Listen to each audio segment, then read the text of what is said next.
जय जगन्नाथ। आसंतु जानिबा आजिर पंचांग। आज हेउछि इंग्राजी मास अगस्ट 24 तारिख 2024 मसीहा शनिवार। आज हेउछि श्रीमंदिरे रेखा पंचमी और श्रीजीउंकर राहु रेखा लगी।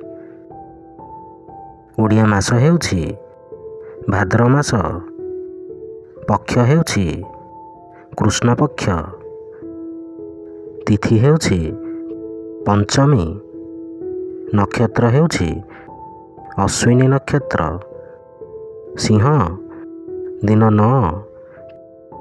पुरी को सूर्योदय समय हेउछि 5:33 और सूर्यास्त समय हेउछि 6:05। जय जगन्नाथ।